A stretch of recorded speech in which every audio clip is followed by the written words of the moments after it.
Amidst the cold flow of commuters at a busy intersection, a wooden candy tray was crushed under the heels of rushing pedestrians. Cheap chewing gum scattered into the dirt. An 11-year-old homeless boy stood frozen, watching his only possession turn into trash, his tiny hands trembling and bleeding. Yet on his mud-streaked face there was no regret, only a look of relief as he watched the man in the wheelchair he had just saved safely. That boy had accepted the sacrifice of his only lifeline, the thing that kept him from starving to protect a stranger. He did not know that his decision to put someone else's safety above his own, in that split second, had touched the deepest, most hidden corner of a lonely man's heart, opening a fated turning point filled with tears and love. If you believe that a poor, destitute child can still possess a great heart, stay until the very end. This story will warm your soul. Jaden Walker, 11, was like a small, solitary, and nearly invisible shadow, moving tirelessly across the crosswalks of a suffocating metropolis. In the heart of the bustling port city, where glass skyscrapers reflected the brilliant sun and expensive cars lined up endlessly, Jaden's presence was a sad, somber note. He wore old, oversized clothes donated by a charity last winter. The thin jacket was frayed, with seams bursting at the elbows. The sneakers on his feet were torn at the toes, exposing small, thin, frostbitten toes. Jaden's face was always streaked with exhaust fumes from luxury cars. His small, rough hands, exhausted from clutching the heavy wooden candy tray for over a dozen hours a day, raced against the cruel countdown of the traffic lights. Every time the light turned red, Jaden would rush to weave between the cars, forcing a stiff smile to invite drivers to buy a pack of gum for $1. He worked regardless of the scorching sun or the freezing drizzle, with one sole hope: to earn enough for a cheap burger to stave off hunger and save enough for the rent of the dark, damp corner of the slum room every weekend. Today was a gray, winter day, worse than any other. The bone-chilling wind from the ocean made Jaden's lips dry, cracked, and bleeding. The 11-year-old's stomach churned and protested violently, as he hadn't had a single grain of rice or a morsel of bread since dawn. The cold shakes of the head, the dismissive waves, and the way drivers quickly rolled up their windows to avoid him extinguished every hope. In Jaden's pocket now, there was only exactly $4. Not nearly enough to buy the cheapest meal in this upper-class world, let alone save for rent. Jaden was a complete orphan. 2 years ago, his beloved mother, his only anchor in life, had left the world forever after a long struggle with a terminal illness and poverty. The only precious legacy his late mother left Jaden was not gold, nor a grand estate, but an invaluable spiritual inheritance. Those were the gentle, warm words she whispered with her final, weak breaths before closing her eyes. Words Jaden etched into his soul like a compass guiding his spirit. Jaden, my dear son, the world out there may be vast, very cold, and harsh to you, but you must never let your heart turn to ice or hatred. Never give up on kindness, because no one in this life becomes poor by helping others. When you give away kindness, you receive a reward that money can never buy. Those words from his mother were like a small but enduring flame, silently burning in the chest of the street child. That spiritual legacy kept Jaden's soul pure, bright, and full of compassion, even while living at the very bottom of society. Witnessing injustice daily, and fighting the hunger and cold to survive, the central square of the city, where Jaden sold candy every day, was the domain of gleaming glass skyscrapers, bustling malls, and the most luxurious fashion boutiques. This was the sanctuary of money, of opulence, and flashy success. People here moved at a dizzying speed, like pre-programmed machines in a busy, endless cycle.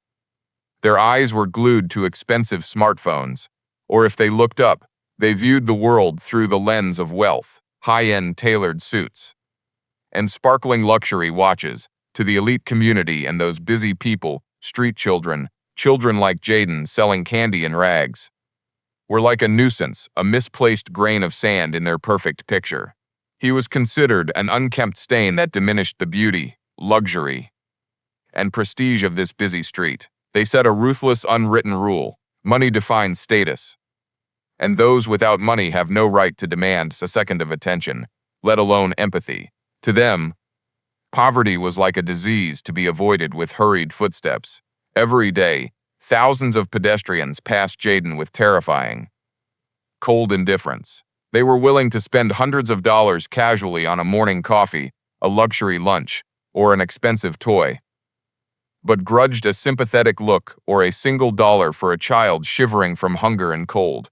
When Jaden approached, timidly raising his wooden tray with hopeful eyes, what he received was often just decisive swats of the hand.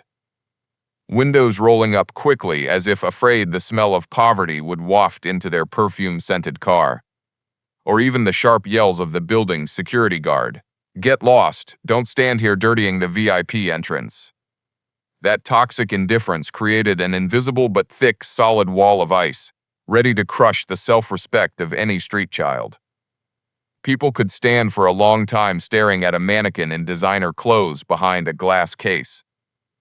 But they would never stop for more than a second to wonder where the 11-year-old boy shivering in the cold would sleep tonight, or how he could live through the day with an empty stomach.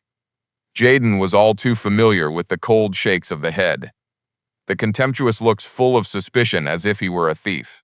Yet, the miracle was that the orphan child's heart never harbored resentment for the cold crowd. He did not let the cruelty of the world darken his soul. Jaden silently accepted it as part of his fate, standing on the sidelines of wealth, using his clear eyes to see through the world's indifference, but keeping the fire of kindness his mother had bestowed upon him. The biggest turning point that completely changed Jaden's fate arrived late one afternoon, when the sunset brought freezing salt fog, blanketing the entrance to the central subway station. Amidst the crowd of pedestrians rushing to catch their last trains, Jaden stood shivering by a large lamppost, his thin hands gripping the wooden candy tray to keep it from shaking violently. Right at the entrance to the main lobby, he saw an image that made him stop in his tracks. It was Mr. Marcus Reed, a middle-aged man with a kind face but deep, sorrowful crow's feet, helplessly sitting in a mechanical wheelchair right in front of a towering marble staircase. That staircase, with its steep and slippery steps due to the clinging salt fog, looked like an impassable, jagged mountain from the perspective of a disabled person. For over 30 minutes, Mr. Marcus was alone in the stream of life. He tried to exert his thin, weak hands to turn the two wheels, but the chair only inched up half a step before sliding back down to its original position. His eyes were filled with fatigue and pleading, looking up at the crowd rushing past to seek a helping hand. But the answer to that silent plea was only hurried footsteps, cold shoulders turning away, and the ruthless indifference of the world. People passed him as if he were an inanimate statue placed on the roadside, a harmless obstacle not worth stopping for a second. Nearby, two luxurious women were waiting for a taxi, their whispers reaching Jaden's ears. Look at that rich man in the wheelchair. They say ever since Mr. Marcus lost his wife and only son in a tragic accident a few years ago, he's lived like a closed-off shadow. He refuses all media pity, living alone in that cold suburban mansion. It's pitiful. But who has the time to help a disabled person these days? I'd miss my train. Jaden looked into the sorrowful, lonely eyes of the man, then looked down at his tray of chewing gum, hearing his stomach protest violently from hunger. He knew that if he didn't sell all this candy tonight, he would have to go hungry and face the anger of the landlord. But seeing the cold sweat on Mr. Marcus's forehead, the words of his late mother echoed in his ears, clear and warm. If you find your situation difficult, those around you are certainly having an even harder time. No one becomes poor by helping others, my son. Completely casting aside the fear of hunger and exhaustion, Jaden clutched the candy tray to his chest and ran quickly to the side of the wheelchair. The boy bowed slightly, politely speaking in a clear voice, "Sir, it's very cold and the road is slippery. Let me help you push this chair up the steps." Mr. Marcus looked up, astonished to see the ragged child in front of him. Before he could answer, Jaden set his candy tray on a narrow stone ledge by the railing, then circled to the back of the wheelchair.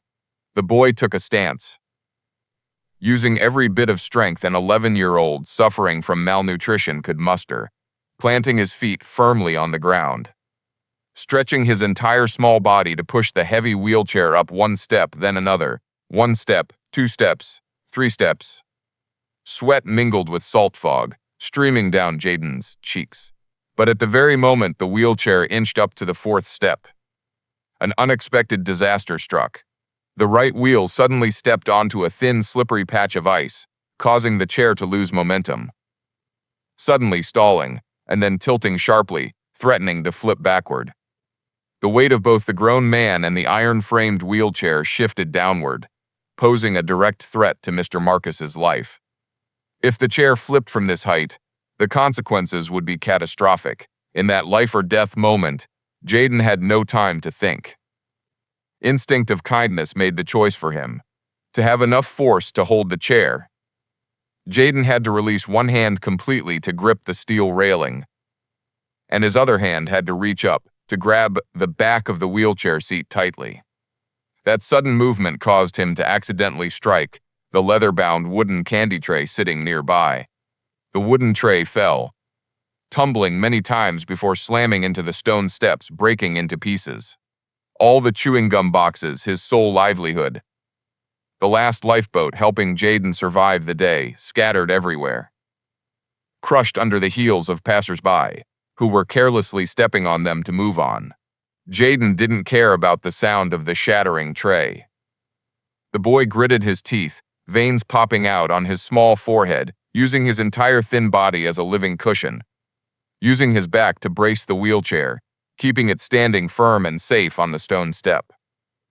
When the wheelchair finally regained its balance, and Mr. Marcus was completely safe, it was also when Jaden's candy tray was nothing but a pile of debris at the bottom of the stairs.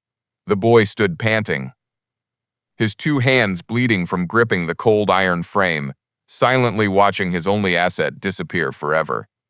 Jaden stood frozen on the marble steps, his thin chest heaving with every frantic breath. His small hands were bleeding, red streaks oozing from the palms due to the scratches from gripping the sharp, cold iron frame of the wheelchair, then quickly freezing in the cold. The boy did not cry, nor did he utter a word of complaint. The 11-year-old's clear eyes only cast downward, staring at the broken pieces of the wooden candy tray lying scattered at the bottom of the stairs, where the chewing gum boxes were smashed, mixing into the dirty salt fog water of the street. His only asset, the last lifeboat that helped him eat tonight and keep his place in the dilapidated room, had disappeared forever. Mr. Marcus Reed slowly turned the wheelchair around. When he saw the debris on the ground, and the hands trembling violently from the cold of the child in front of him, the heart of the lonely billionaire felt as if it were being squeezed by an invisible hand. He didn't see a dirty, ragged homeless child the way the world saw him. What he saw was an angel in the flesh. A child who had used his entire thin body to protect his life without any calculation. That pure, brilliant kindness radiated from a child who had nothing, amidst a magnificent city where hearts were as cold as ice. Mr. Marcus moved his trembling, emotional hands, gently wrapping them around the dirty, bleeding hands of Jaden. His voice was hoarse, choked, breaking the quiet atmosphere. "Child, your candy tray, everything is lost because you saved me. Does it hurt a lot?" Jaden raised his bright eyes to look at Mr. Marcus, smiling slightly, a radiant smile that lit up his dust-streaked face. "I'm fine, sir. If the candy is lost, I can find another way to earn it back, but if you had fallen from here, you would have been in great danger. My mother taught me that a person in a wheelchair facing stairs is like a pedestrian facing an abyss. I couldn't just ignore it." Those innocent words, containing a great personality, were like a stream of warm water drenching Mr. Marcus's long-chilled soul. Not letting the child stand there and endure the toxic winter wind, Mr. Marcus immediately signaled for his luxurious limousine to pull up. He took Jaden to a small, ancient family restaurant, filled with warm yellow lights and the rich aroma of mushroom soup and toasted bread. Watching Jaden huddled on the large leather sofa, his round eyes wide with surprise looking at the surroundings before bowing his head. Devouring a burger after a long day of hunger, Mr. Marcus observed silently, his eyes blurring. How long had it been since he sat opposite a child? How long had his house been without innocent laughter? Since the tragic accident that took his gentle wife and only son, Mr. Marcus lived in a world filled with money but a widowed, frozen soul. He was surrounded daily by cunning partners, fake subordinates who always bowed and flattered, craving the huge fortune of the Reed Group, but absolutely no one gave him sincere care. When Jaden was full, Mr. Marcus gently pushed the plate aside, asking in a warm, deep voice about his situation. Jaden did not hide anything. He told him about his days wandering, about the terminal illness that took his mother 2 years ago, and her final words. No one becomes poor by helping others. Hearing this, Mr. Marcus could not contain himself. Hot tears rolled down his weathered face filled with crow's feet. The words of Jaden's late mother were not just a lesson for the boy, but an awakening for his own lonely soul. This child had given away the only thing helping him survive to save him, a stranger. Mr. Marcus leaned forward, gripping Jaden's small shoulders tightly, his eyes filled with sincerity and a powerful love rising from the bottom of his heart. Jaden, my son, your candy tray was lost because of me. I cannot return to you an old candy tray, but I want to give you something else. I want to take you in to live with me, at my house. I want to be a father, to protect and compensate for you for the rest of your life. From now on, you will never have to hold a candy tray and stand in the cold rain again. Do you agree to come home with me? Jaden looked deep into the red-rimmed but very firm and warm eyes of Mr. Marcus. In that moment, two lonely souls, two shards damaged by a harsh fate, found each other, leaning on each other to create a magical connection, lighting up a fire to warm both lives amidst the cold winter night. The first few days at the magnificent villa owned by the Reed family felt to Jaden like a mythological film, a wild dream that a street child like him had never dared to imagine during the coldest nights. He was welcomed by the elderly housekeeper Margaret with a kind, warm smile. He was allowed to strip off his ragged clothes, stained with the dust of traffic lights, to don brand new outfits, soft and scented with lavender oil. Jaden was given a huge bedroom with a window facing the rose garden, a plush, warm feather mattress, and towering bookshelves filled with fairy tales and science. Yet, the laws of the human psyche always have paths filled with sorrow. For a child who had grown accustomed to trauma, the more magnificent and sweet the dream, the greater the fear within. This extreme luxury did not make Jaden feel at ease. On the contrary, it gradually became an invisible pressure, weighing on the thin shoulders of the 11-year-old boy. Every morning, walking down to the great dining room, looking at the long, polished oak table displaying delicate silver cutlery and sparkling gold-rimmed porcelain plates, Jaden felt his hands becoming extremely useless. He fumbled, not knowing which spoon to hold first, which fork to hold next. Every time he accidentally dropped a napkin or made a small clinking sound between the crystal glass and the tabletop, his heart would skip a beat in terror. When looking up at the large oil portraits of generations of the Reed family hanging along the corridor, noble people with top-tier demeanor, Jaden looked down at his own hands full of calluses, fingernails that once had scratches from scavenging for food or clutching a tattered candy tray. A sense of alienation, extreme self-deprecation, began to invade the mind of the orphan. It was precisely at this moment that the monster called fear of abandonment, the biggest mental scar of orphans, began to awaken and gnaw at Jaden's soul every night, lying on the plush mattress. Jaden couldn't close his eyes. He stared blankly at the luxurious ceiling, in his head repeating painful questions. Is this kindness of Mr. Marcus just a temporary pity? Will one day, when the gratitude for saving the wheelchair fades, Mr. Marcus realize he is just a dirty, homeless child, not belonging to this upper-class world?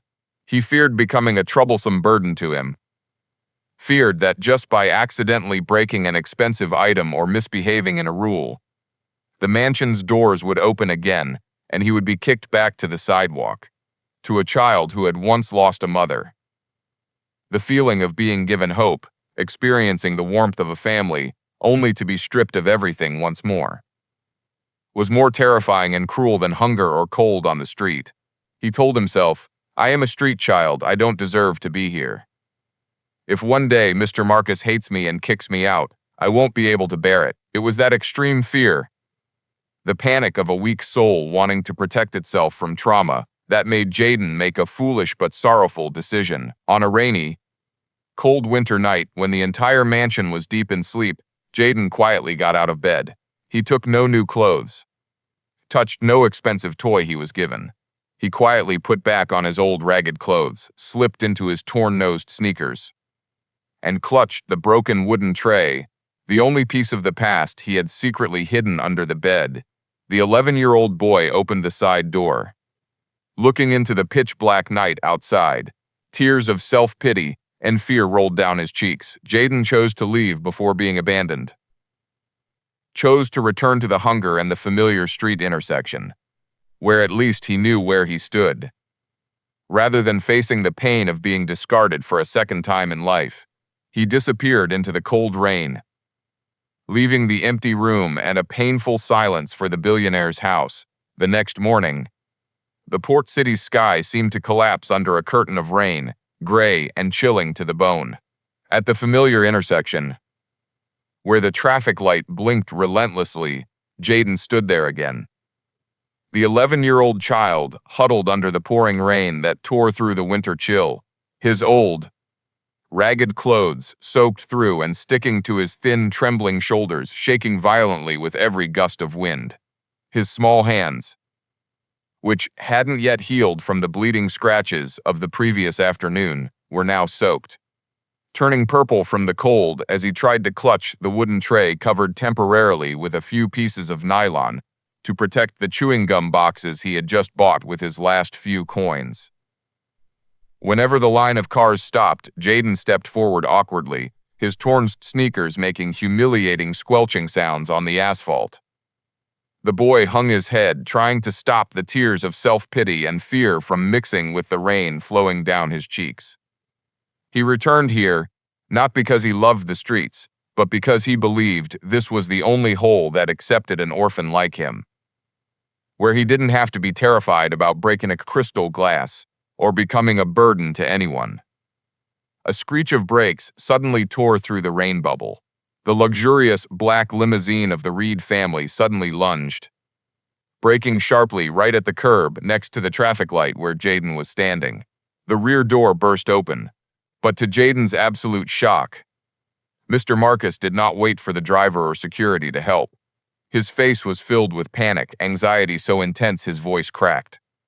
With an extraordinary effort rising from the love of a father, Mr. Marcus used his thin hands to roll the wheels hard, launching the wheelchair straight out of the car, crossing the dirty rain puddle on the sidewalk, letting the pouring rain drench his high-end suit and silver hair. "Jaden, my son, why did you run away from me?" Mr. Marcus shouted. His voice choking, hoarse amidst the thunder and the heavy rain. Jaden flinched, stepping back half a step, the wooden candy tray in his hand nearly falling. When he saw that powerful man getting soaked, his face full of tears looking at him in the rain, all the defenses, the fear buried long ago in the orphan child's heart, completely broke down. The 11-year-old boy clutched the candy tray to his chest, sobbing uncontrollably, his cry mingling with the rain, sounding heartbreakingly pathetic. I'm sorry, Father. I am just a dirty homeless child. I don't know how to use fancy knives and forks. I don't know how to behave like a noble. I was afraid I would dirty your magnificent house. I was afraid one day when you stopped loving me, you would hate me and abandon me to the streets like others. I didn't want to be a burden. I was so scared, Father." The vulnerable confession of the 11-year-old boy was like a knife stabbing into Mr. Marcus's heart. He used all the remaining strength in his hands, pushing the wheelchair closer, then leaning forward to embrace the small body trembling violently of Jaden into his arms. He tightened his grip on the boy, letting the dirty, soaked, and street-smelling clothes of Jaden soak into him. The billionaire's tears flowed, hot, mingling with the cold rain on the boy's shoulder. "Jaden, my beloved son, listen clearly. You are forever, never a burden to me. That mansion, no matter how vast, no matter how gold-plated, is just a cold, dead grave without you. Your pure kindness that day saved the lonely, disabled soul of this old man. You brought laughter, brought life back to my existence. You are not a beggar, not a servant. You are my son, my real and only family in this world. Don't be afraid anymore. Let's go home with father. Elderly housekeeper Margaret also ran down from the car, the umbrella in her hand, trembling to cover the father and son crying in the rain. She gently knelt beside them, bringing a warm towel to wipe the rainwater off Jaden's dust-streaked face, then respectfully placed into his hand a brand new, luxury leather-bound family photo album. Look, Jaden, don't be afraid anymore. The first page of this album has been washed and framed by Mr. Marcus himself, with a photo of the two of you at the restaurant the other day. Underneath it clearly says, "The Reed family. From now on, you are Jaden Walker Reed. You have a father, you have a home. And forever no one in this world has the right to abandon you again." Under the pouring rain of a harsh winter day, the ice wall of loneliness and fear was completely melted by the fire of true family love. Jaden let out a choked sob, letting the old candy tray fall onto the street, wrapping both arms tightly around Mr. Marcus's neck. Right at this cold traffic light, the street child finally found the most peaceful harbor of his life, a real home called family, a torn shoe exposing toes or oversized. Ragged clothes could never hide a noble soul, and a great heart sometimes is found in the smallest, poorest places ignored by the world at the bottom of society. The true value of a human being is forever not in the money they hold in their palms, not in the class or luxury status they show off outside, but it is proven by how much they are willing to give, what they are willing to sacrifice when they themselves have nothing at all. Jaden Walker stood at the lowest bottom of a cold city, daily enduring hundreds of contemptuous looks and dismissive waves. He was hungry, he was cold, and he had only one lifeboat to survive the day: the cheap wooden candy tray. Yet when seeing a disabled man helpless before the abyss of stone steps, he did not hesitate to let go of his only asset, using his thin body to shield a stranger's life. The boy gave with everything he had, with a purity without any calculation or self-interest. And the wonderful law of karma in life proved: when you give unconditional kindness, the reward you receive is a miracle beyond all material value. True family love, the sacred light that can heal the deepest wounds of fate. Jaden's appearance didn't just change his own life, it was a miracle saving the dying soul of Mr. Marcus Reed. The massive money and fame of the billionaire couldn't buy a sincere smile, couldn't fill the widowed void in the cold suburban mansion. But the kindness of a street child did that. It shattered the ice wall of toxic indifference, proving to the whole world that compassion and kindness still silently flow like a warm current beneath the cold skins of skyscrapers. Every storm finally closed behind the door of the Reed family mansion. Jaden was allowed to go back to school at the best institutions, nurtured with all the love and respect. The smart, resilient child of that day has now become Mr. Marcus's greatest pride, becoming the helmsman, pushing his father's wheelchair through the most peaceful and happiest days of his life. He no longer has to race against the countdown of traffic lights, because his future now overflows with light. Dear audience, did Jaden and Mr. Marcus's journey of overcoming fear to touch happiness touch any hidden corner in your heart today? Do you believe that every small act of kindness we sow into this life, even if it seems to be a loss in the immediate term, will bloom into invaluable fruits later? Leave your reflections, your sincere emotions right below in the comments section, so we can spread the warmth of humanity further. If today's story warmed your soul, brought you faith in the power of family love, support us by hitting the like button, sharing the video, and clicking subscribe to the channel. Your companionship is our greatest motivation to continue searching for and writing humanistic, profound, and healing scripts like this. Thank you very much for listening to the final moments of this video. Goodbye and see you again in the next warm stories.